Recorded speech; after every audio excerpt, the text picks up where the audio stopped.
Great. Good morning. Andrew, do you have a plan for us today? I could start with my boast of my achievement unlocked that I mentioned to you. Okay, yeah, good.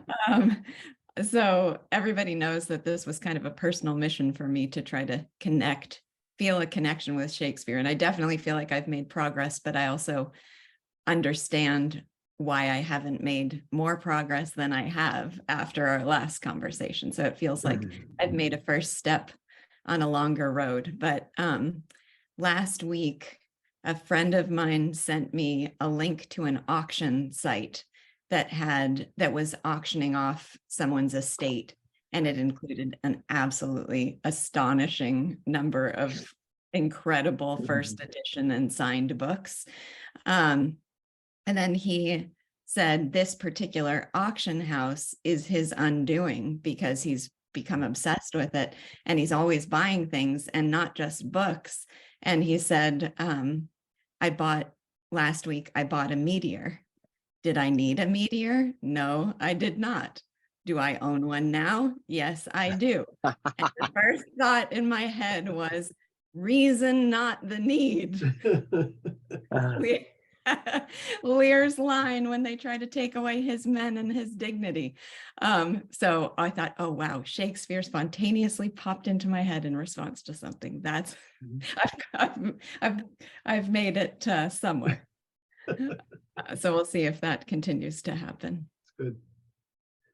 So, yes, go ahead. So I was saying, rather than necessarily go through, try to do a summary of the act, we might just sort of, are there portions of the act that you don't understand and feel like it's really made hard for you to understand what's going on in the whole act? Are there sort of hindering confusions about just the drama or things that are being said? For me, I think I followed all the plot situations, although I found the early part of the Albany Edward kind of conflict a bit confusing. I wasn't sure exactly what was happening there. But so that's the plot element, I think, that confused me the most. But I also felt like I didn't really completely understand the closing statements by Edgar and Albany. I found those both confusing. So those are mine. Yeah, I felt the same thing as Lisa, like the last two lines, like why I don't have the book open in front of me, but something like we that are young shall never see as much and not live as long, something like that. Didn't understand why that would be. And because they are the last two lines, it's kind of hard to just like ignore it and say, that's fine if I don't understand it. And I looked it up in the Norton Critical Edition, which has very good commentary, but like they didn't explain it either, those two lines. Okay.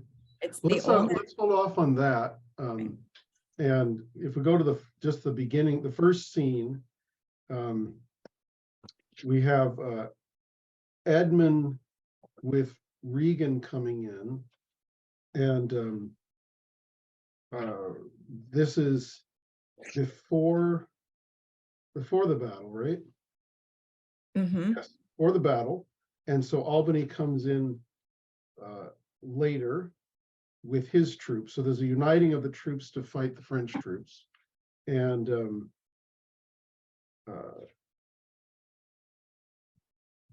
so what other confusions did you have, Lisa? Well, no. Oh, let's see. I think my confusion comes in at, is it at scene 2? Let's see. Is it with Edgar coming in? Edgar, comes in later. I know he brings I know Edgar brings the letter. So even the letter, what was contained in the letter that Edgar brings to Albany? Is it about Goneril and Edmund? Yes, so that was in Act 4 when Oswald, who was the servant of Goneril, had taken a letter from Regan to Goneril, and then a letter back, I think, from Goneril to Edmund. And it was the letter from Goneril to Edmund that Kent got after he killed, or sorry, Edgar. Edgar killed Oswald. Mm-hmm. Oswald asked him to, as he's dying, to take the letter to Right. Goneril. And that's the one where Goneril, this is on page 213. So the letter both shows Goneril's unfaithfulness to her husband and Edmund's plot to take power. At least that's what she's encouraging him to do. Okay. In that letter, yes. Okay. So then Edgar gives that to Albany and says, read this as soon as you can. Mm-hmm. So that by the time we have Albany coming back in scene 3, he's read the letter. Okay. Can I make a few observations about scene 1 since we're on it? First, okay, so Regan is afraid that Edmund is carrying on an affair with her sister. So she expresses concern about that. And then he swears fidelity. And I found it ironic that she mistrusts his declarations of fidelity. That's what the whole thing started with, her own false declaration of fidelity. So this is the you wouldn't lie to me thing again. She knows not to trust statements of fidelity. But something came up last session about the motivations of Regan and Goneril, and I don't know how to articulate what their motivations are exactly, but it seemed well captured here when Goneril says, as an aside, I had rather lose the battle than that sister should loosen him and me. So even winning his affection is a higher value to her than anything that happens with the battle and the estate. Yeah, pretty shocking. I guess it just shows the complete shallowness of their motivations. I don't know. How would we articulate what motivates them? Mm-hmm. Do others have impressions about that? Like that since the beginning of the play, Edmund and Goneril have been Carrying on. Den and thieves kind of thing, like since the beginning. Then, like, if that's her motivation, then that's what's been motivating her this whole time. It doesn't seem like that. That is a good question. When did the affair with Edmund begin? And I'm not sure that's clear to me. One thing that seems clear is that Goneril has no respect for her husband. Mm-hmm. And she doesn't respect him because he's a morally good man. Mm. At least that seems pretty consistent. She thinks he's weak. She has that the line about I'll have to go back and put the distaff and sewing stuff in his hands because that's all he's good for. And that's she seems to have the same contempt for her father too. That men are just people to wheedle and lie to get what you want. Mm. Until she finds in Edmund the man who will do what he's a real man. I don't know. He's a real man because he will do whatever it takes to He's like her. get what he wants. Mm. She says that the difference between man and man, comparing Albany to Edmund. Mm. That's in the scene where. Sorry. Go ahead. No. No, I was just saying that isn't that I think that she says this when she bids him to go and gather his troops and kisses him. She says spare speech, which is a good one. I'm going to use it with my kids. Spare speech, and and that's where and then when he leaves, she says Oh, the difference between man and man. Mhm. Hmm. So there's some, I don't know how to describe it exactly, but there's some just quest to get whatever she can, and then she wants a man who matches that spirit, that she's just about getting everything she can for herself. And so Edmund to her reflects what a admirable person looks like given that motivation. At least Well, that's- and also that's a good she's working only title. got a third of the kingdom now, and she has been the daughter of a king and expected it all. So Edmund is a route to getting Getting it all. Mm-hmm. And I took that at that point, that's when like the affair started happening, when she realized, oh, this is like the alpha male sort of thing. And like, this is the guy now this is the guy I want, like not Arbany, not Lear. I think that's when she realized, like, yeah, that's when she started pursuing him. That's who to connect myself with. Mhm. So meanwhile, Edmund, for him, the two women are purely instrumental, right? He doesn't even, I think in this first scene, he's musing over which sister he should choose. So it's all, it's no wonder she mistrusts his statements of fidelity, because he truly does share her outlook on the world, which means he has no loyalty or earnest affection for her. It's just about instrumentality to get what he wants. Though it's interesting, I don't think she has any anger towards him. It's all directed towards Regan. Sister, It's yeah. the rival that she's angry at, not at Edmund for being somebody who might be influenced by Regan. Interesting.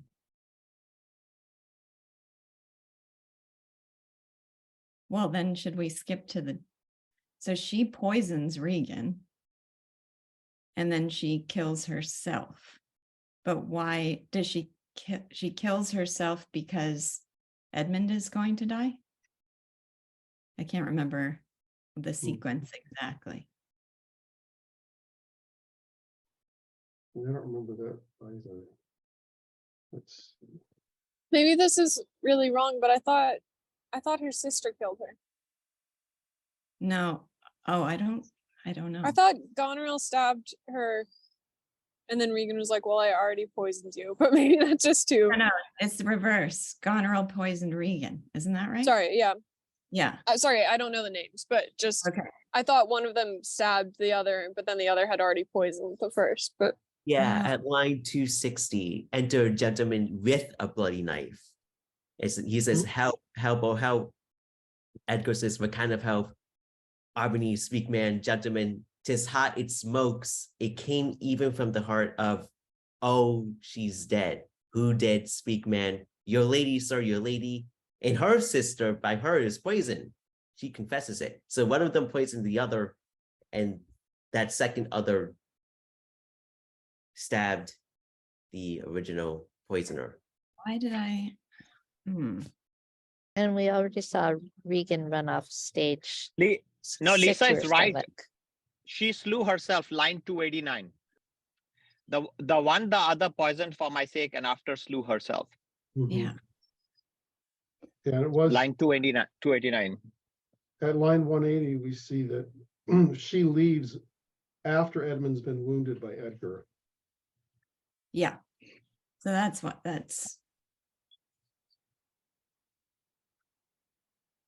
it's not in her nature. Okay, one of the big things I want to talk about is Edmund's redemption at the end, which I found very hard to accept. But she doesn't seem capable of taking her own life out of remorse for her actions. So that's not how. Oh, I don't think it's remorse. No, I think it's just the gig is up and I give up. Yeah. It's like Emma Bovary. Mhm. Mhm. I kind of saw it as she understood her true nature, kind of like Edmund does later.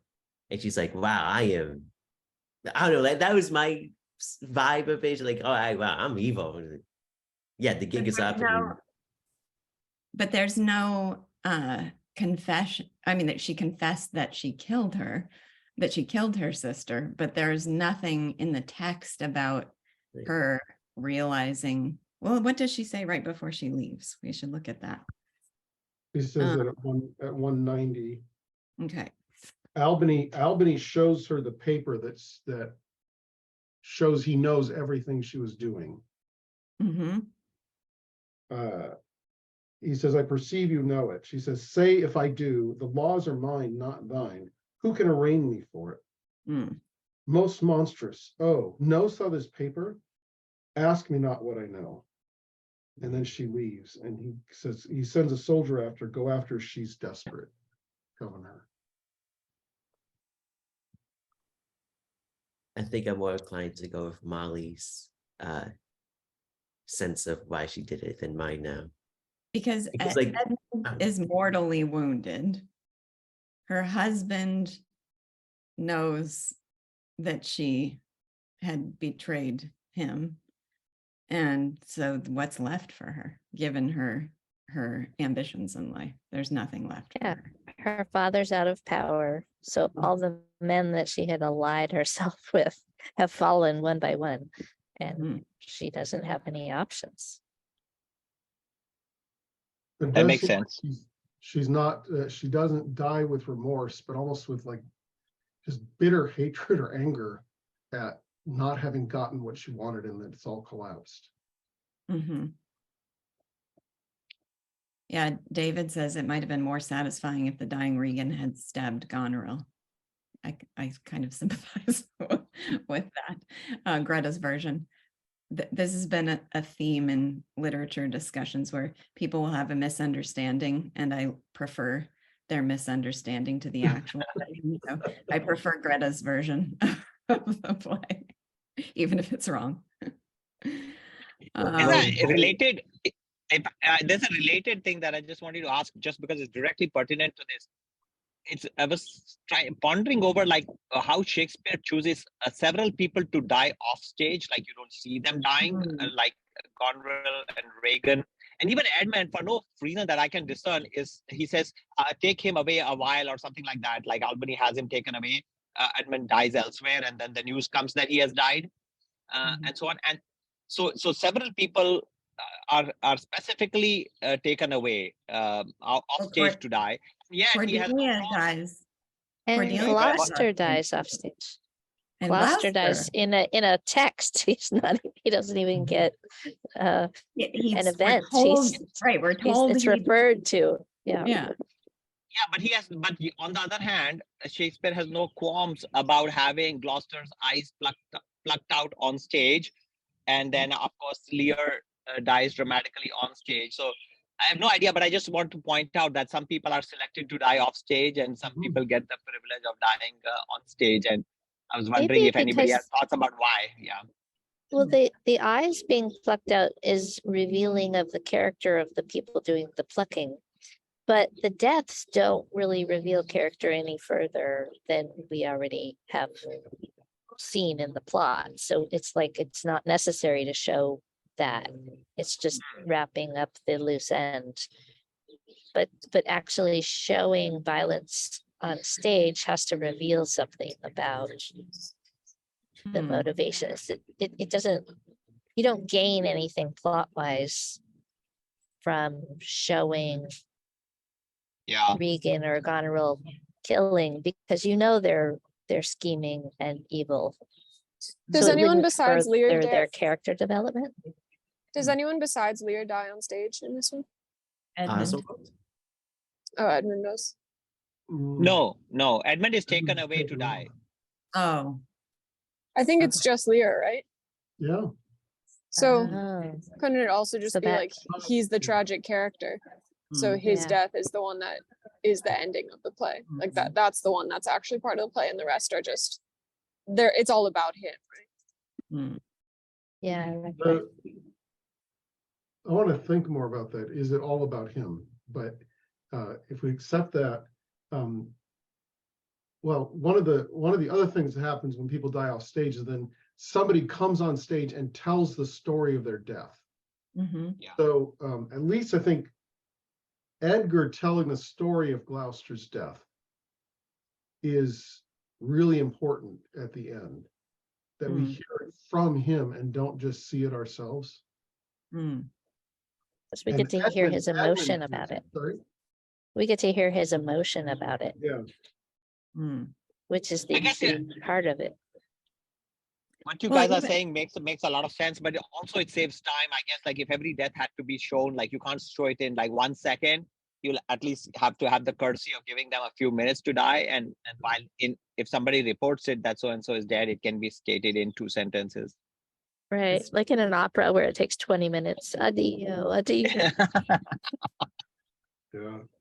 Well, Edmund and- Edmund has a long time. That's He's what I was got going a to lot to say. say before he dies.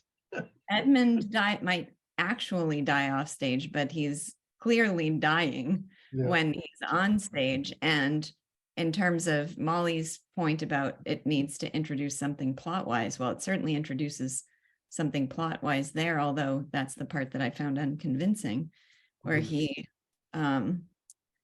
confesses, what you have charged me with. So there's an earlier part where he calls himself moral and honorable. And one of the questions I had was, does he actually believe that about himself, or is it completely an act? It's in scene 3, line 241. Sorry, let me find it. Line 241. He says, oh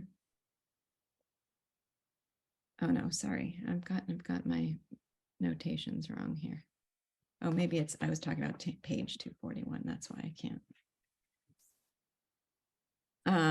He says, where?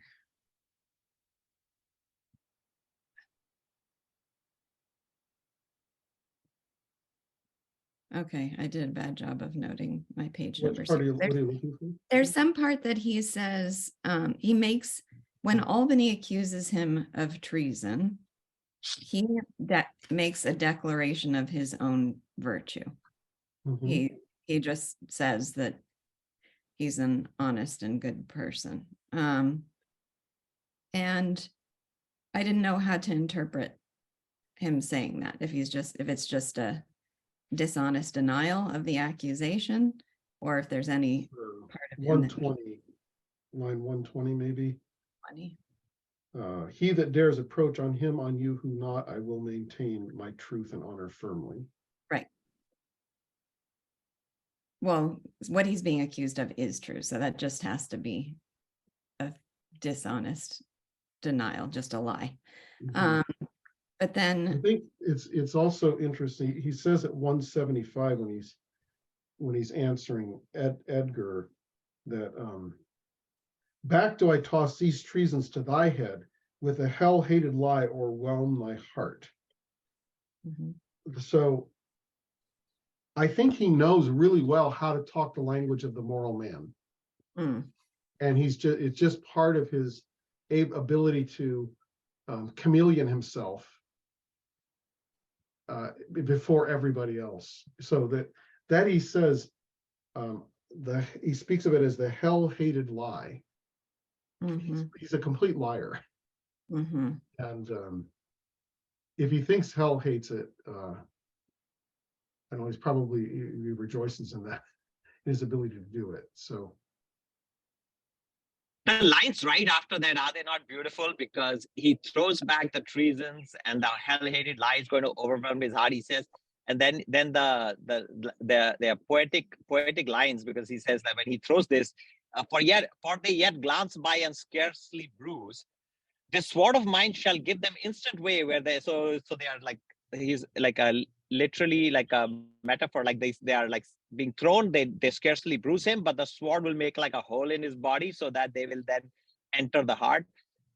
For they yet glance by and scarcely bruise, this sword of mine shall give them instant way, where they shall rest forever. I thought that was beautiful. The lines were beautiful. think that's, are you reading that ironically? That in fact, that's No. what happens to him? It's a metaphor, I guess, that, you know, Mhm. that I'm throwing that as if he was actually throwing some physical object at Edgar. Yes. And then, but the objects, the objects that he's throwing, are not like scarcely bruising Edgar. And so now he says, he threatens that with my sword, I will make a hole in your body so that they will then enter your body and Oh, I see. they shall Okay. rest. Mhm. Is that not? I mean, that's how I interpreted it. And then I was thinking that maybe Let me it see. in fact happens the other way, that the sword enters him. Yeah, and yeah, then that's true. reasons- That's true. reasons Yeah, yeah. Come back and I enter was, into him. yes. I was just commenting on the beauty of the lines. You are right that it doesn't end up being that way. Yeah. Okay.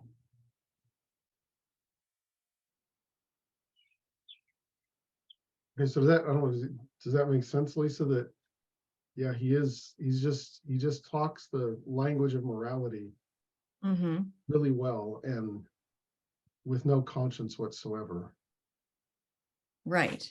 So then how do we integrate that with his death? So he says to Edgar, what you have charged me with, that have I done, and more, much more. The time will bring it out. So now no more denials, just open confession. 'Tis past and so am I. But and then he wants to know who Edgar is. And then I know Edgar says, let's exchange charity. No, wait, hold it. Before you go, he says, but what art thou that has this fortune on me? If thou art noble, I do forgive thee. So it seems like what he's really concerned about is that he has been killed by Right. somebody of nobility, Hmm. which would then be part of it saying, I'm not a bastard anymore. Hmm. Right? That I really, if he had been killed by a peasant, the bastard might be killed by a peasant, but a nobleman couldn't, that you don't fight, noblemen and peasants don't fight one another. Mm-hmm. So I think that at least that's what I took from that concern of his. Okay. As long as you're a nobleman, I'll forgive the fact that you killed me, because it'll convince everybody That I am also of the nobility. Was Okay. anyone else surprised that he didn't recognize Edgar? Because I kind of expected him to just know him Hmm. through his Yeah, I didn't say disguise. he was in disguise.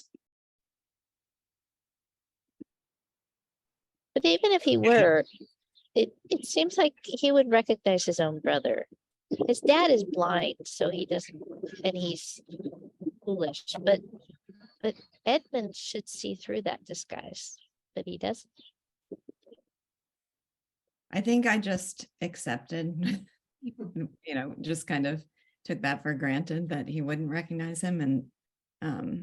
And also he's so self-absorbed that it seems like he would be inattentive to even things like that. He also might be helmeted. Mm. So if he comes in armed, and in this kind of battle, it might be that they would be helmeted. Okay, great. So interestingly, as I look back through this, so I need help here. What I find, so the thing that I was uncomfortable with was that Edmund kind of confesses and atones in the end. And that was my impression of what happened.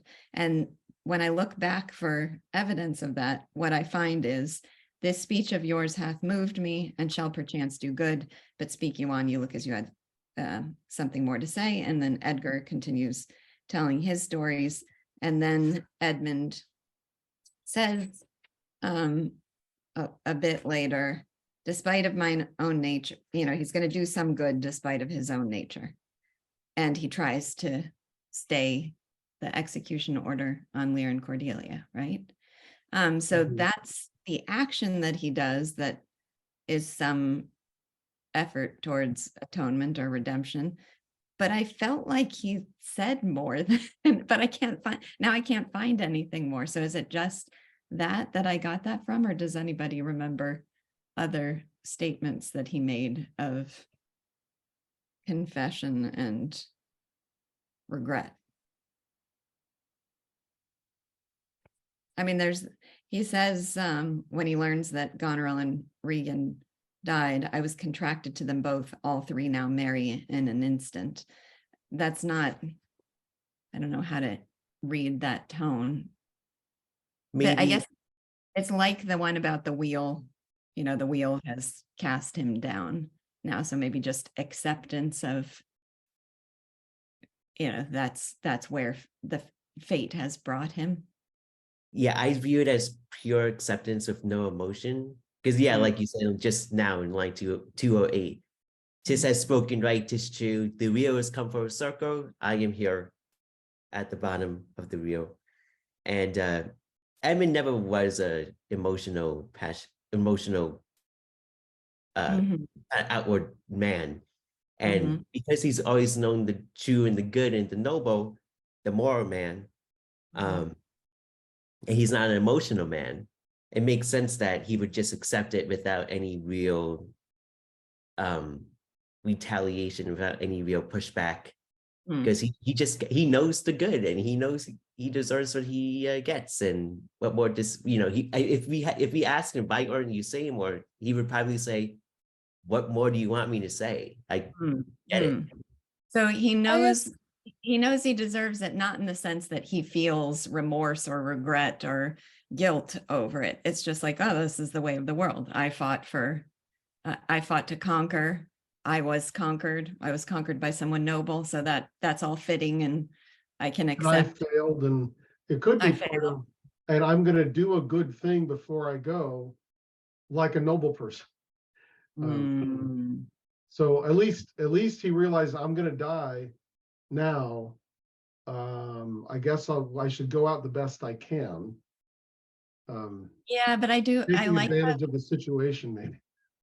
Yeah, I like how you said it there. That fits better for me. Him atoning in any way didn't make sense, but he does say, "I'm going to do this thing despite my nature." So it just like it does have the sense of going through the motions of doing a good deed, and that does fit better. So if we think of, yeah, go ahead, Greta. Well, just one other thing is that it seems like his main character flaw is like greed and envy and stuff like that. And if you're dying, it's like nothing left. You can't, there's nothing left for him to want. So if he was always like kind of spiteful, but that was never the main thing. The main thing was just what he wanted. So now that he can't get that, his main like flaw is gone, because there's nothing he can do. So it's like, there's something really unimpressive about him even letting Lear and Cordelia go, because it's like, yeah, your problem was never like unmitigated spite towards random human beings. It was greed for things that you didn't have. Another thing that I just want to point out is that I agree, like Lisa said, I also felt like it's a little implausible that he should have repent at this late stage. But from the viewpoint of the playwright, what it accomplishes is that it makes you think that Lear and Cordelia are going to be saved, and then you're going to be disappointed, and yet they die, and it just like drives the knife into our hearts, the readers' hearts, or the people watching. And maybe I'm just guessing, like I in my own mind, I concluded that maybe that was the main purpose of putting this repentance there, was to enhance the drama rather than like to accurately or realistically depict the character of Edmund. It does seem implausible that he would all of a sudden. That seems sloppy to me. Like if you have to make a character do something that you don't actually think they would do just to further the plot, that just seems like sloppy writing. If we integrate what everybody just said, then I think it makes sense, which is to not call it repentance. I was uncomfortable with the idea of it as repentance, but if I take it the way Greta just described it, that and Andrew, that it's just sort of, going through the motions of what a noble person would do at this point, and there's nothing for him to gain or lose in this situation anyway, then it simultaneously contributes to the drama, because it did contribute to the drama for me, that you hope, that moment of hope that they'll be saved, and then they're not. you know, I imagine Lear carrying out Cordelia's body, being a really overwhelmingly dramatic moment, especially if you have hope. Yeah. So Wendy, you brought that up, that text.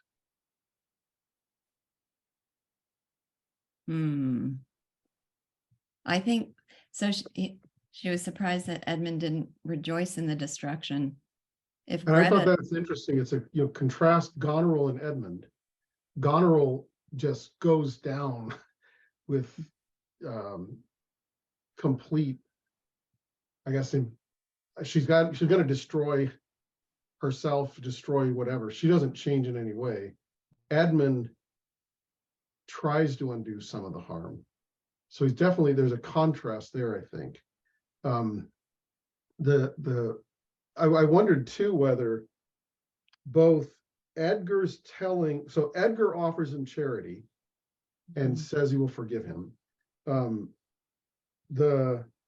He then tells the story of Gloucester's death and the role that he had in it. That moves, Edmund says anyway, that moves him. And then when he finally hears that the women died for love of him and that he was actually loved by somebody, that's what then leads him to, you know, in the progression of the act, that's what leads him to finally do the act. And in fact, he says in the beginning, when he first hears about Gloucester's death, he says, "This might do good, speak on." That's like, okay, I'm not convinced yet that I should do it. Because if he had done it then, maybe he would have saved Cordelia. But he doesn't. He says, "Say more." So it might, at least there's some manifestation of, he's kind of seeing in Edgar, and in Edgar particularly, and that some true nobility, and then the fact that the women loved him, at least he says that meant something to him. What line is the beloved? But they didn't love him, did they? 287. But they didn't love him. Why do you say that, Molly? Regan and Goneril, they were both just scheming for more power. They didn't love him in any like capital L kind of way, did they? I mean, No, they did. that wasn't my take on it. Well, they might have lusted after him, but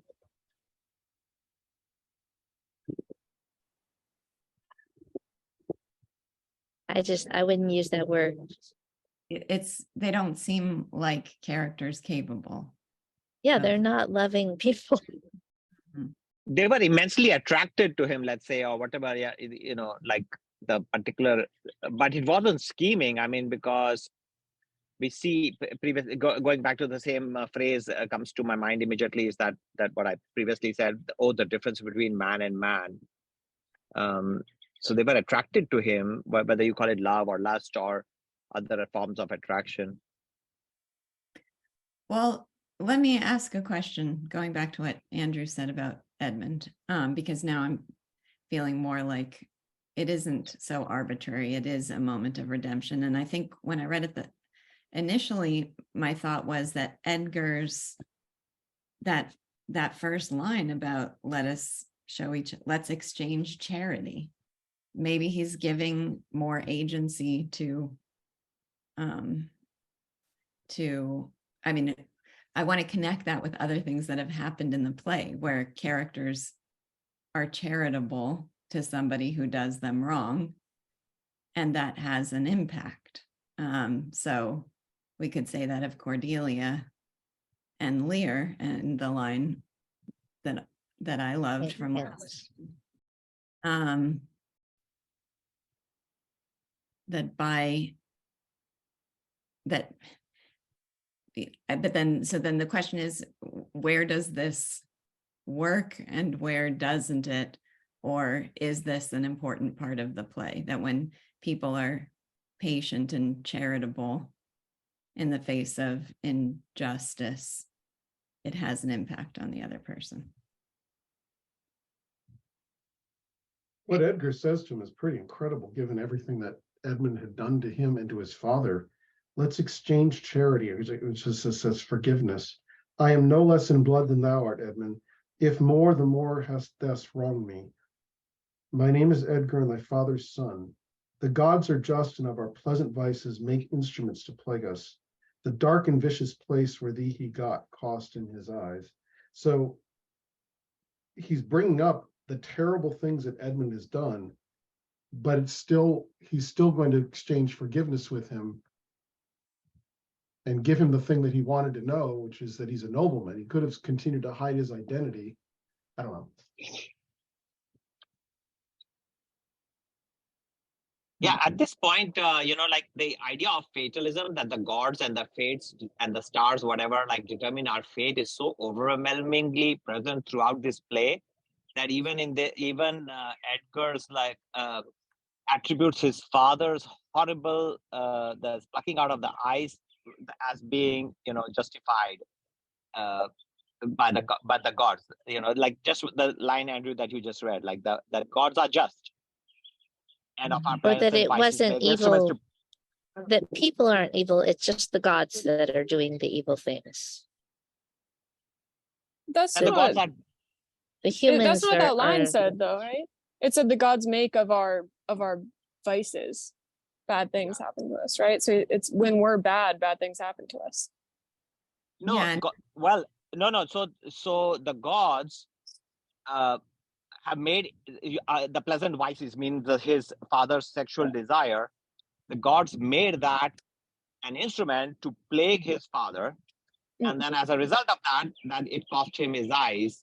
So I was just pointing out that this is yet another instance of throughout the play, either the stars or the gods of fate or whatever, the wheel of fortune and so on. It's a tremendously fatalistic play, as I guess all of his plays are. Oh, but maybe it's not if his own actions cause his suffering. Maybe His it's actions, not fate. no, It's but just the a line is longer saying that, period of justice that's going on. It takes years and years for justice to come around, but it is caused by his own evil then. In that reading. Molly, if I could try one more time, but does he not say, the gods of our pleasant vices make instruments? So the gods put the sexual desire into him, and then that in turn. No, I don't think maybe that's the right way to read it. I think though that's possible, but I read it more as they take our pleasant vices. That is, remember the very first scene is Gloucester talking about what a good time he had with that woman when he begot Edmund. So that's what Gloucester was doing, was having a good time. He didn't mean to have a child. The coming of the child from that good time then became then the gods made an instrument of that to plague him. So I don't think it's saying it gave him the sexual desire, but caused something to come from the sexual desire that then they used to plague him as a part of their justice. I see. That does make sense. The next line says, the dark and vicious place where thee he got. The dark. Yeah, That's the illegitimate birth. Yeah, the illegitimate birth cost him his eyes. that is such when you that if that opening scene stays with you throughout the play, the way that Gloucester is talking about it as the good time of it, and look what great thing came from it, and then now we see, look at all that. I don't know, that's such a condemnation of the act and the attitude about the act, that just a very powerful poetic condemnation of it. All the suffering that came to Gloucester because of it. But so this theme that we were talking at the end of the last discussion about the role of the gods and fate and all that, and then the role of the of the individual character, because it definitely doesn't feel to me like everything is fated and determined, and the choices that they make have no impact. The sense that I get, and I want to hear what other people have to say, is that the role of the gods and fate is disproportionate to the actions that the people take. So yes, they're responsible, but that doesn't mean that the consequences are going to be proportionate to what they actually did, that they might suffer much more greatly than they deserve. I don't know. I don't even know how to think about it, but it's just a fact of reality that, and it seems even captured in just describing it as our pleasant vices. Like it seemed trivial, what you did seems trivial to you at least, or not like it's going to set in motion this chain of horrors, but such is the way of the world that these minor vices set in motion this wheel of justice that casts you down into the muck. And then that's what it feels like the universe of this play is like. And then the question is, given that, how do you act? What kind of a person are you going to be? So we think, so it's the part of that would be asking the question: do we feel like, are we meant to feel like Gloucester? What happened to Gloucester, and in some ways, what happened to Lear, as the result of his foolishness? So with Gloucester, it was a result of his lasciviousness and which is pretty common. And then with Lear, it's almost a result of his foolishness. Are they disproportionately punished in this? If it really is a punishment from the gods, or is it just way out of proportion? Because the other way you might look at it is that it reveals, we don't think these are really bad things, but does it reveal that they're really bad? It reveals the suffering that is caused as a direct result that we might not otherwise be aware of. Like Edmund really does have a tough time growing up, and he's denied things that Edgar gets and has to put up with his father insulting him every time he introduces him, and has no options to make his way in the world. So that does cause real suffering, but he's making us look at that. And so I don't know if it is disproportionate. But I mean, it's a little bit, but the thing that I want to keep in here though is that it's not, it doesn't feel to me like in this universe, you do something wrong and you suffer the consequences of your own actions. And we're just seeing a continuum between you made an error and then that set in motion this sequence of things, because the sequence of things involves villains. And the villains, I mean, are the villains instruments of the gods? I mean, it kind of says that here, but I don't see them as not having will and agency of their own. But the villains are the children of the people making the errors. Right. So but they're Lear, directly tied to those errors. well, but Lear's error wasn't in birthing Goneril and Regan. His error was trusting them and turning his back on Cordelia. And also his character, because he was also a rough man. Yeah. And his roughness, kind of like what you say, Molly, with Gloucester, always introducing Edwin as, this guy I, had for pleasure. Leo, it was said that he was also like, even in his best times, he was a hard man. There was a line like that.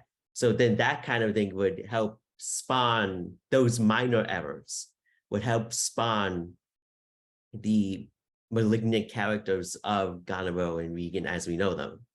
And this isn't a comment on like the justice of the whole thing altogether, but like what he did to Cordelia when she wouldn't lie to him basically was take away her family and her father, right? He completely cast her out. And so at the end of the play, then he loses all his family. And it's like, well, like that's exactly what you did to Cordelia. Like almost exactly, you know, you just had a chance to repent and come around. You know? Mhm. I also want to throw in here to complicate things even more.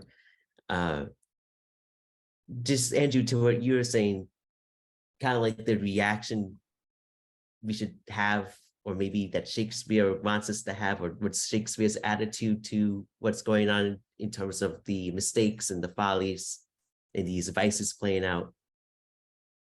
Part of me can't help but think that, you know, like Gloucester having a child out of wedlock and Lear being totally like not following his duty to his objectively good daughter. These are very not, he's not being a family man, basically. So he's not being a good Christian. And Shakespeare was Christian, right? So part of me is thinking maybe this partially might be a dramatization of what happens when you go against the Christian virtues and you fall into some vice, these minor errors, dramatizing them to be really big consequences, to have really bad, big consequences, kind of to go down that Christian morality angle, kind of, you know, making some kind of story about that and why you should follow that kind of moral life, which Shakespeare would subscribe to. I don't think Lear's actions are particularly unchristian more than just bad. Like I don't like to think an atheist would act like that either. And he doesn't seem to have any poems based on a Christian God. In fact, most of the references are to the pagan gods, which maybe adds to your point. But I just don't think like an atheist father should act like that towards his daughter either. Well, I'm not saying that, or I'm not saying that one or the other, but the pagan gods, and that's just that's just a device. I guess I'm just thinking it's not a uniquely Christian sin, right? Or fault to treat your children like that. That's not being unchristian, that's just being bad. And yeah, maybe the infidelity, you say, well, there's no particular natural law against infidelity, but when you're in a situation where you know how the bastard is going to be treated for his whole life, there's probably more fault in it than just it being unchristian or something. There also are Bible, like, not quotations directly, but like allusions to Bible quotations from the notes. But I just thought I would throw that angle in. I'm not sure how much purchase we should put in. Let me ask a question that may illuminate this in some way. Do people feel stepping away from this play like if only people were better, if only Gloucester did not have an affair, if only Lear showed more sense, everything would plod happily along? That's not the feeling that I get from this play, that what happened is they went astray in some way that set in motion a sequence of terrible things, and that what we're meant to learn from it is that we need to not set those things in motion and everything will be fine. And that's why it feels like there's something dark about the universe they inhabit, that means there's not really a possibility or an opportunity of things going right. There's just there are endless opportunities for them to go wrong based on mistakes that we make, because I do view Lear as a good character on the whole. Is that, I don't know if that's not supposed to be a good and tragically mistaken character who just was completely destroyed by a vice that seems hard to avoid. Okay, I got like 16 thoughts that. Okay, let's hear 'em. Here. But Ian had his hand up, so. Okay, don't lose them.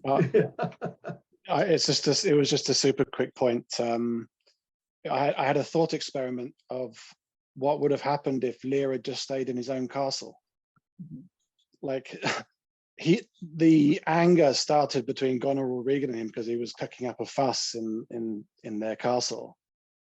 In a normal situation, you move in with the kids because you can't afford to be by yourself with care. I mean, he's the king. He could have stayed in his own castle with as many knights as he wanted and kicked up a riot as much as he liked. But I don't get the feeling that things still wouldn't have gone wrong in this play had he have done that. I still get the feeling that Goneril and Regan would have found some way to conspire to fight for the other half of the kingdom, or for more of the kingdom.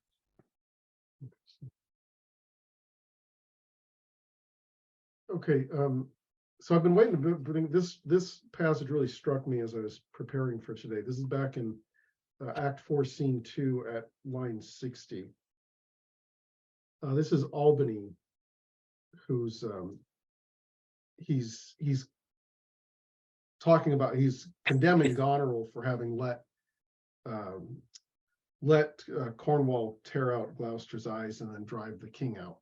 He says at line 58, 56, if that the heavens do not their visible spirits send quickly down to tame these vile offenses, it will come. Humanity must perforce prey on itself like monsters of the deep.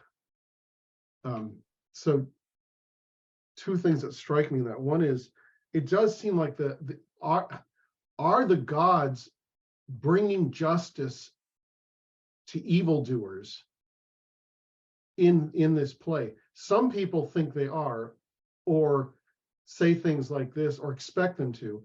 Others think, no, this is just fortune, it's the stars. Or Edmund, it's like, no, it's just totally human choice. It has nothing to do with any outside power or whatever. That seems like it's a question that keeps rising throughout the play. But then the other thing is, if we don't have the heavens punishing wickedness, then humanity is going to prey on itself like monsters of the deep. That really seems to be what we see playing out in Goneril and Regan, is in particular, and Cornwall to the extent we saw him, is that once you think that I can do whatever I want because I'm completely in charge, then humanity, if it's completely loosed from that, preys on itself. That really seems to be borne out. And Edmund throws off any sense of convention or anything outside that will determine his action. And he sparks most of that preying on itself.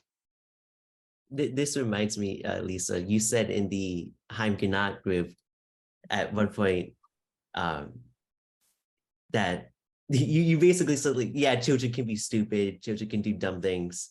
And this right here, this line makes me think of Shakespeare saying, yeah, humans can be pretty dumb and do really dumb things and get themselves into trouble, and just look what happens, man, when that happens. Kind of just like maybe Shakespeare's view of people is that, yeah, they can be good, but like, most are just going to screw up, and it's just going to, most of the time, just leads to bad things. And I think that seems right, but it seems to me like there's two very different, or like three very different kinds of characters. And there's like the good ones like Cordelia, there's the ones who mess up like Gloucester and Lear, but you still feel like they're good in general. But then there's like Edmund and Cordelia and Goneril, where I really just don't feel like they're good at all. Right. So in some way it's like, I don't know if this is what you were getting at, Andrew, but it seems like the terrible things happening, it's like at least it brings it to a crisis, and then you can weed out those three evil ones. So it's like, it's really awful that all of this happened, but at least Albany found out what his wife is like, Mhm. So I guess I was just thinking that because of the line you read about, like, if it weren't for the punishment of the gods or whatever, then the humans would just prey on each other. And it's like, yeah, if the kind of happenstance things that punished Lear and Gloucester and stuff hadn't occurred, then you wouldn't have found the people who were preying on everyone else. Wait, So say it also again. striking If that they the- didn't find. No, sorry, you go, Andrew. That's you I was were. gonna you say, were- striking that, I guess you do get the 4 really wicked ones killed. Mhm. And 2 of them take themselves out, and then Cornwall and Edmund are killed by people who are trying to bring justice. They're human beings who are bringing justice. But then you also have Lear and Cordelia and Gloucester dying. And Gloucester suffers, Lear suffers terribly, and Cordelia gets killed. So does that, I guess the first part seems like it's, oh, the play is saying, oh yes, they're going to get their justice, but then those things make you wonder. Sorry. I think somebody's unmuted. Oh, okay. Yeah, That I was think me. Oh, I'm sorry. Go ahead. well, yeah, that seems right. Oh man, I might have lost what I was gonna say. Oh, what I was gonna say is that, and at the end, at least I had the sense of like, well, like the kingdom's in better hands now. So it was an awful, horrible ending, and yet there was still a sigh of relief of like, okay, now Albany's in charge. Now Lear's back where he should be. Like the good guys did get back to where they should. Not all the good guys. Some of them died terribly, but in the end, the world is in a better situation because those 7 people died, and like 4 were evil and 3 were good. But like the 4 evil being gone is not a small thing. Mhm. But It they also already struck me that did a whole lot of damage. I mean, they got all the bad things that they wanted to happen happened. And I don't think we came out ahead at the end. I think it's No, we didn't an come up utter ahead, but tragedy. we didn't come out behind either, right? None of the bad guys are still operating. They're all gone. The only 3 left. But right, Cordelia's the end. dead. It is. I'm not saying it's That's not horrible. terrible. I'm not saying it's not terrible, but I'm saying Yeah, I in know. charge is Albany and who is it? Albany, Edgar, and who's the third that's on stage at the end? Kent, right? Okay. No, Yeah, and no. Albany gave up the throne. He abdicated, and Kent left on his journey to death. So Edgar is going to rule now, and that's why Edgar has the final word at the end. Yeah, sorry, I was just talking about like who's on stage in the end and who's making the decisions at the end. So I thought, yeah, that's Albany, Kent, Edgar, and like those are. I'm happy with those 3 in charge. You know, that's better than the 4 being in charge. Which again, not better than at the beginning of the play, maybe, but also the beginning of the play wasn't a great situation either. Yeah. Oh, sorry. True. Mom. I think the kingdom's better off, but I still feel like the idea that we've somehow escaped the clutches of all the bad people, I don't think is true. I think they've wrought as much damage as they possibly could in this hour and a half. I feel like Edmund being in charge of the whole kingdom would have been worse. Like a lot of terrible happened to this, but it was at least it was within a certain group. It's kind of like if you have cancer and go through chemo and the cancer's gone at the end, but your body's pretty destroyed from everything you had to do, right? But that's how kind of seems like this too. There's a line, the messenger says, Edmund is dead, my lord. And Albany says, that's but a trifle here. And he says, you lords and noble friends know our intent. What comfort to this great decay may come shall be applied. So we can just call it a great decay that now those left are going to apply what comfort they can to. Does that capture what you're trying to? I think the reason that it's a big deal that they wrought this much damage is that the focus of the play is not on the health of England. It's on the individual characters that we get to know. And so when we see the destruction of those good people, that's what matters. The fact that the kingdom is now ruled by a slightly better person is nice, but it's just, Well, How do we connect this to? It doesn't make it all worthwhile, like in terms of, well, it was worth going through all that pain and suffering because now we have a good king. I don't think fearless circumventing. I don't Yeah, think I wasn't saying it's worth it. I guess I'm just saying you don't have a choice about the pain and suffering. Like that's going to happen either way because people like Goneril and Edmund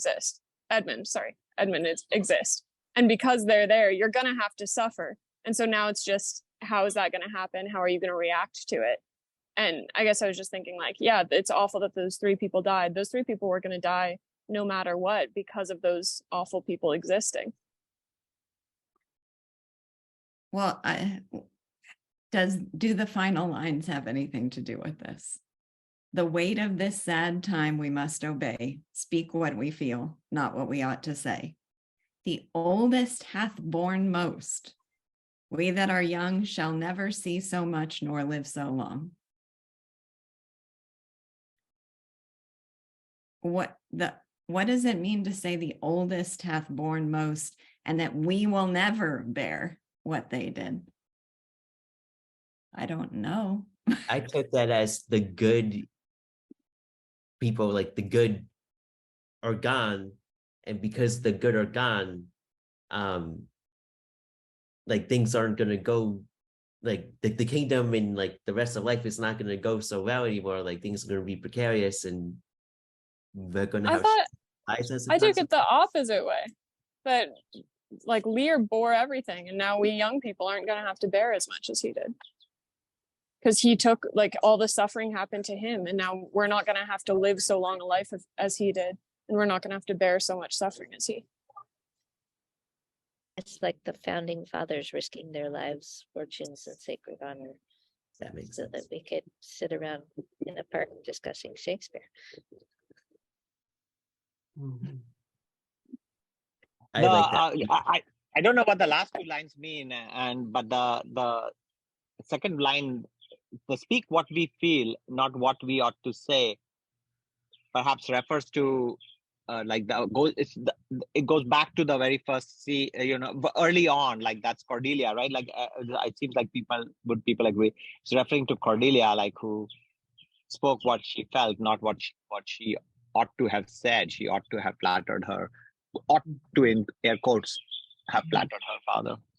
But the last 2 lines are incomprehensible. Edgar would say them makes some sense to me, but I'm not quite. I don't have a good interpretation yet. But can I just say? But he's the one who was deeply impacted by Lear, by seeing Lear in his madness, so that he started Act 4 by saying, I don't feel nearly so bad about myself because look at what he's suffered. And then he had to take care of his own father, his own blinded father, and prevent him from killing himself.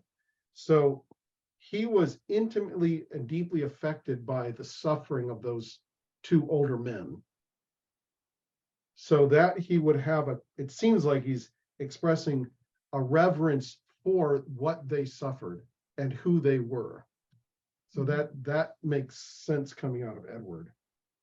And now he's king, and he has that understanding. So that will have an impact.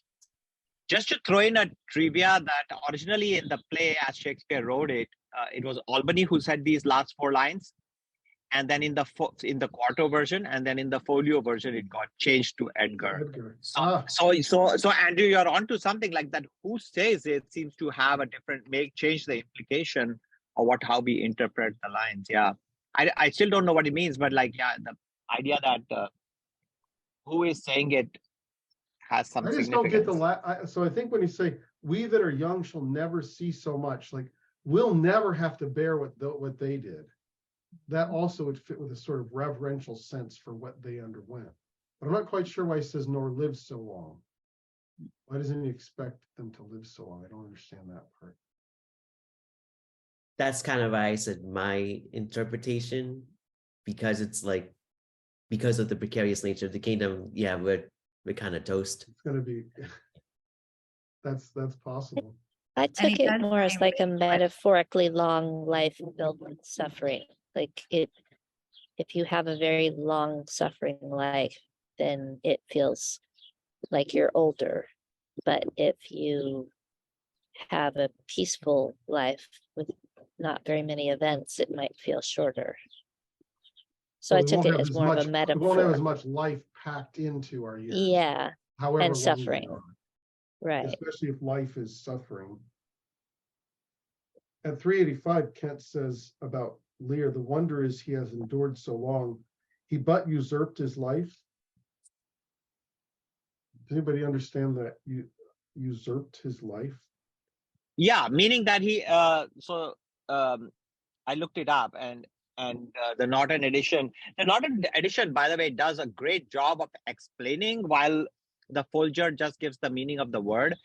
So Norton interprets is that usurped as kept it longer than allowed, and like he did, that he kept it, yeah, the usurped in that sense. Given what he has gone through, he should have died long ago. So he kept it longer than he was allowed. Is the usurped. So that would kind of fit, I think, with Molly's, was it Molly's reading of that, lived so long, we're not gonna, he lived beyond what anybody could possibly think he would have been able to endure, which is true. I mean, when you think about the old man in the midst of that storm, Yeah. there's no way he would continue to live. So then let me, here's one of the things that struck me in this last scene is that we have so many characters either on stage or whom we find out about, and they really group into they're distinct groups. There's Edgar, Kent, and Cordelia, the amazingly faithful ones, in spite of how badly treated they were. And then there's Goneril, Regan, and Edmund, the deliberately wicked ones. And then you have Lear and Gloucester. Sorry. Yeah. Then you have Lear and Gloucester, who are the ones whose sufferings have been the focus of all of the, seemingly the focus of all the action here. And then you've got Albany. Albany is the, I don't know, like the one who is most clearly moral, the one who is most clearly says, this is the way I behave according to moral principles. At least that's the feeling I get from Albany. And we followed them all. What do you feel about all of them and the pictures that you're given? I guess the way that each of them or each of those groups were affected by, contributed to, are revealed by the action of the play. I feel like it's the evil ones and the Lear and Gloucester group, the suffering ones, I think you put it. I feel like they're the ones who are like the prime movers in the play. I feel like they're the ones who are really setting things into motion. And it's the good plus Albany that kind of just react or handle the situation. That's my feeling of it all. But everybody suffers. The bad guys suffer and the good guys and even the middle guys. Even the Albany suffers because he finds out his wife is not who he thought and he isn't loved. Right. I wasn't sure. What was the Lear and Gloucester group? They weren't the good bad group. They were the ones well, who they're the ones who suffered in some ways because of their own decisions, though their suffering ends up being terrible, brings the one to blindness and the other to madness. So I was thinking, no, not as part of the Cordelia, we're seeing Cordelia, Edgar, and Kent in their reactions to Lear and Gloucester. Well, one thing that strikes me when we group them, so we have Cordelia, Edgar, and Kent, Gloucester, Lear. Am I missing somebody from that group? No.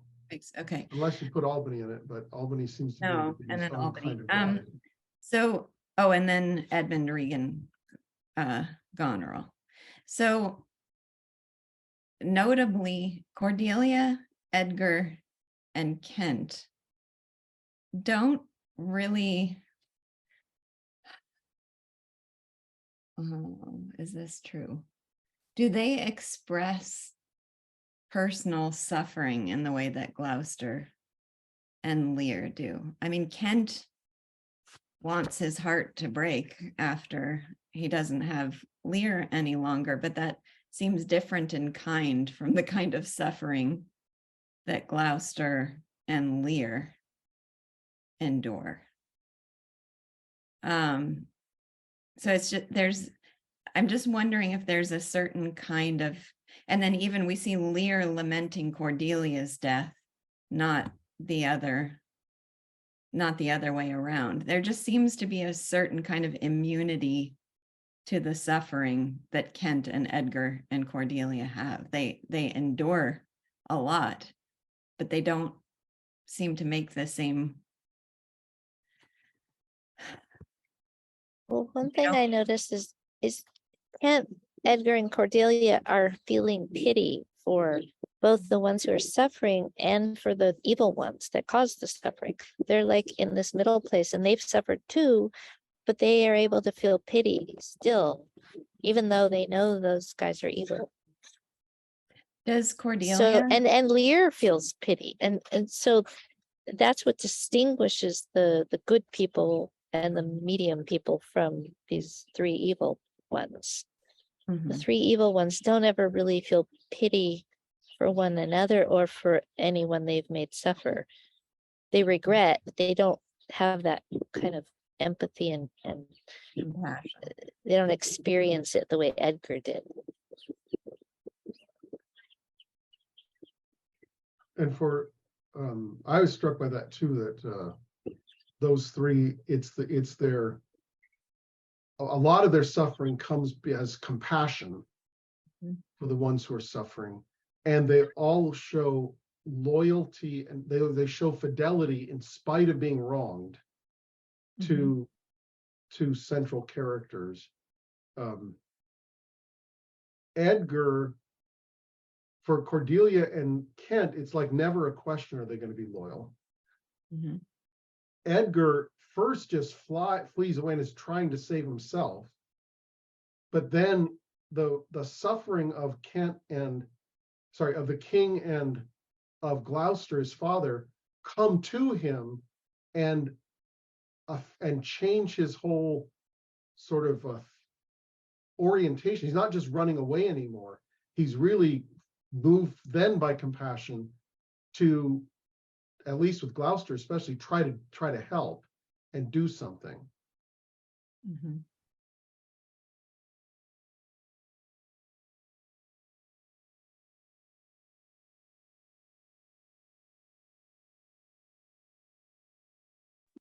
So in terms of that question of kind of judgment of the characters for their wrong deeds, Gloucester and Lear were gravely in error, but it seems like there's something especially noble about Cordelia, Edgar, and Kent. And then Gloucester and Lear seem like they're subject to more conventional human weaknesses, and suffer mightily because of those weaknesses. So I'm trying again to step back and now I really need to see it all in one sitting and see what the emotional impact is, but I'm trying to project what that would be. And it seems like your heart would break for Lear and Gloucester.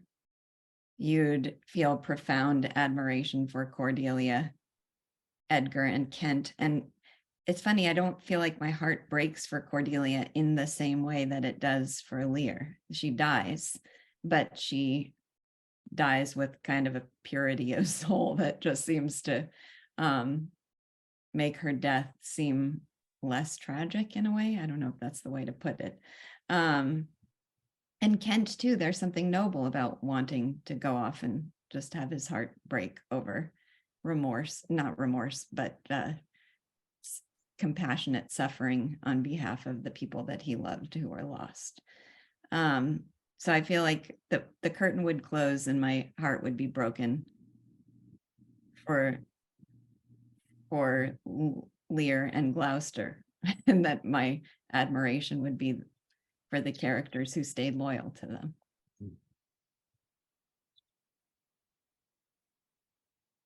And then you're saying, therefore, what does that mean about I'm not sure, but I felt a need to kind of step back and consider what the experience of it would be like. And that's if I'm experiencing it in the way that Shakespeare intends, then it seems like that would inform what his purpose was. So I don't know does that accord with other people's general? for me, I want to say, if I was watching this movie and I see Gloucester's mistakes, the one that stands out to me being that he just credulously, beyond any doubt, just believes Edgar is bad. And for Lear, just casts out Cordelia and it says, what? I would think, man, I better not screw up in my own life and make a silly, stupid mistake like that, or else I might really hurt, damage, destroy the good. I might destroy the Cordelia in my life, the Kent in my life, the Edgar in my life. And I would go, yes, you are right, Shakespeare. I need to be I always need to be a more consistent man, because I don't want to hurt the people I view as part of the good. And I don't want to one day have to feel like I'm Kent and need to follow where the good is. Oh, no, I shouldn't say. In my head, I can see Kent as saying he needs to die because he's going to go where the good is. Cordelia, Lear. But scratch that last part. That I got to be a consistent moral man because I don't want to hurt the good. Boom. So a cautionary tale about these sorts of vices. That's a big part of what you'd come away with.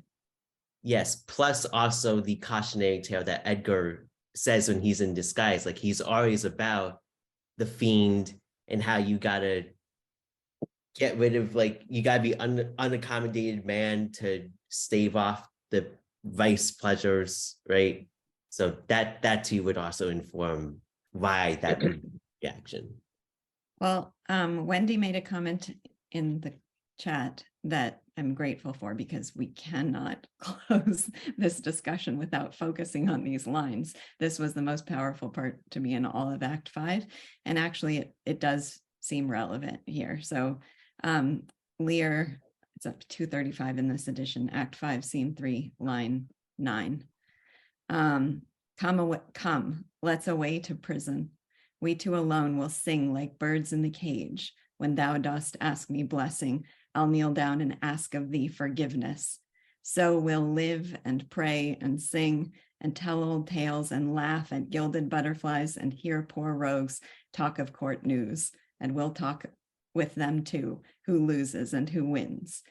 And this is, I guess this is what I'm saying about the immunity to suffering of Cordelia, even though it's Lear saying these comforting words about what their lives will be together in prison. I feel like Cordelia is able to embody that throughout the entirety of the play, that attitude, that in the context of a prison, I'll be forgiving and blessing and will live and pray and sing and tell old tales. But Lear is not able to do that. And he's the one who has to endure the loss of Cordelia and see that it was his actions that really brought it about. I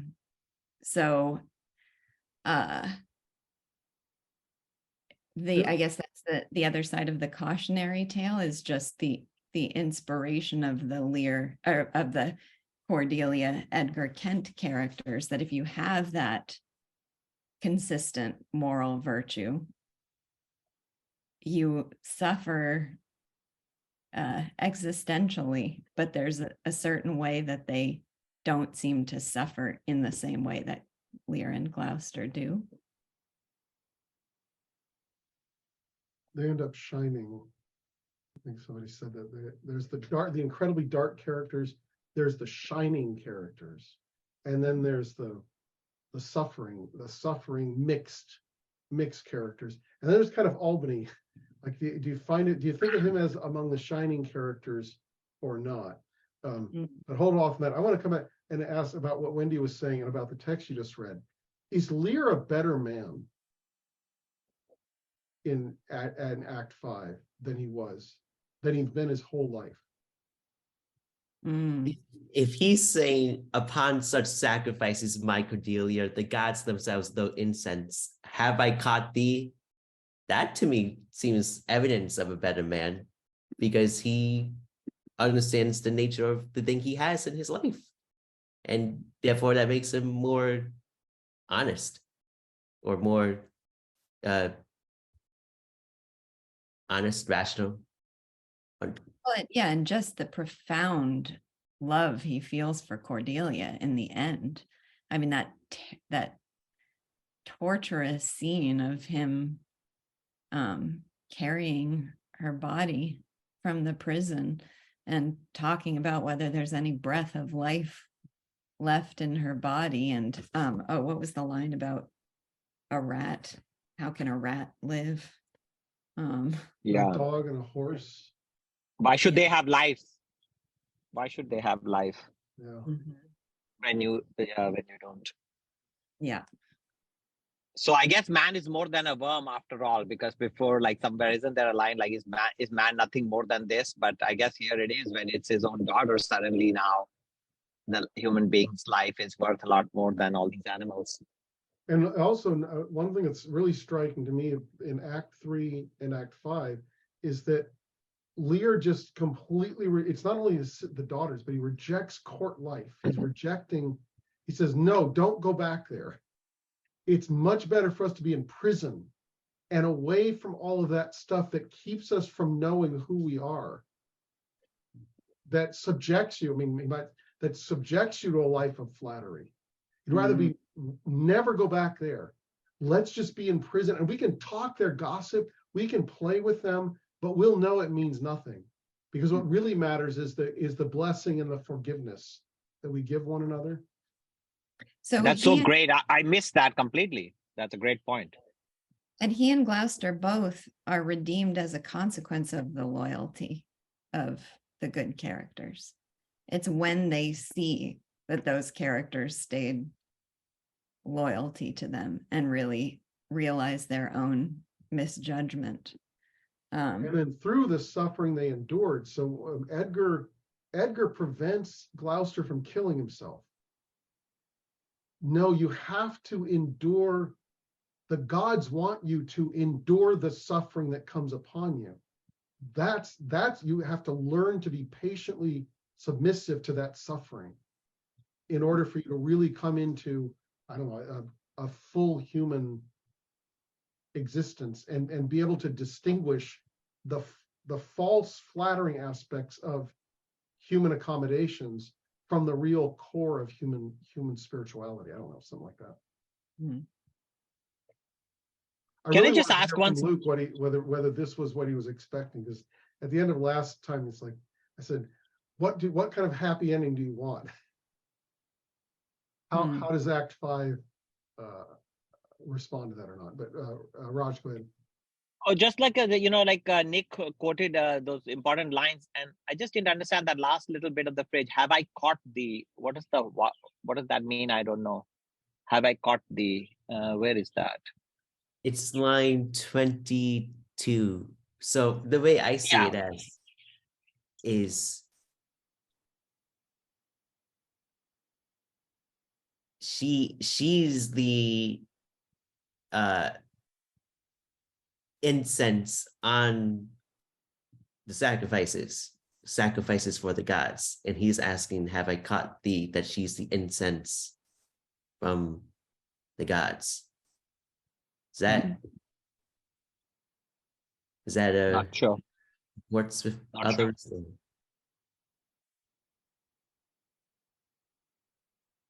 Not sure. That's okay. It doesn't. Yeah, this is an example of some of the phrases I gave up on, and I was like, it doesn't really seem like some things like bother us and seem to be very important. This is not one. Perhaps we can just jump over and not lose anything. But regarding like Andrew, what you were saying about the happy ending, isn't it true that if we look at the history of this play, like after it was initially performed for a very, very long time, like 100 years, the ending was changed and there was a happy ending, and Cordelia and Edgar, I think, get married and they rule the kingdom. People thought it was just too painful. It took at least 100 or maybe even more than that years before the original Shakespeare ending was brought back. It was never performed after the initial that. So yeah, so I guess like Luke had lot of company. A lot of people wanted a happy ending. That's like the Great Expectations, right? That Dickens could not. They wouldn't. The publisher said, "Don't send out that last chapter. Everybody will hang you." So he had to write the suggestion of a happy ending. I was that right? reminded Okay. of Tinkerbell and Peter Pan, that you want Tink to survive, and so you clap and make sure Cordelia comes back to life. But she doesn't. So the last thing I want to do is oversimplify this play, but my brain also requires some kind of reduction to an essence. And I think when I step away from it, aside from the just experience of the drama of the story, I think the thing that will stand out most is declarations of false loyalty, or the false flattery was the term you just used. So the false flattery of human society in general, and then the specific examples of declaration of fidelity and allegiance that are just empty and hollow and mask ulterior purposes, versus true loyalty and love, and the characters who stay loyal under the worst of circumstances when it means they lose or there's nothing to gain for them, and even in the face of injustice. And so the tragedy of Lear and Gloucester will be the tragedy that they didn't possess that quality that made the other ones shine, that they didn't have that capacity to, Gloucester's credulousness and Lear's temptation to accept flattery undid the relationships that were really meaningful to them and had been long established. And if they had held on to that, Gloucester would have had time to discover that Edmund was false, and Lear would have had time to discover that Cordelia loved him and the others were just being opportunistic. So that's my oversimplification.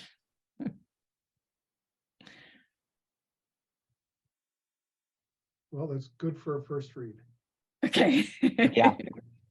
Yeah.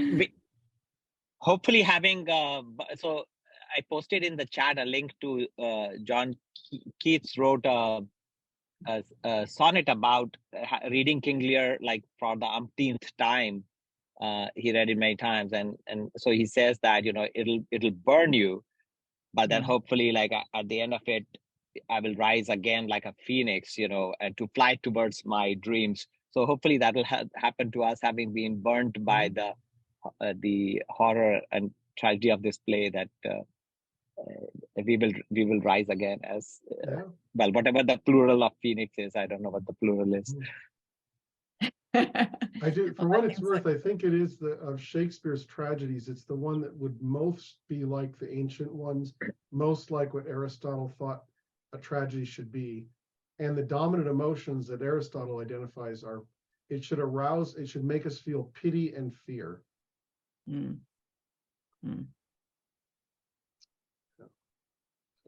I hope I don't become Lear Gloucester. Like that is a little bit of a fear. Like, yeah, I'm a normal person like them. Yeah, maybe I make mess up. Yeah.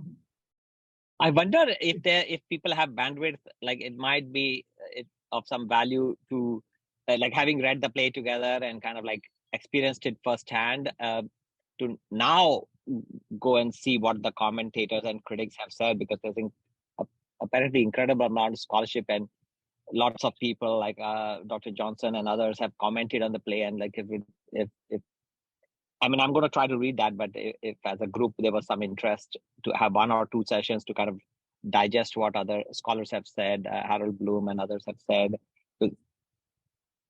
I don't know. Obviously, we had to read the play ourselves and experience it directly first.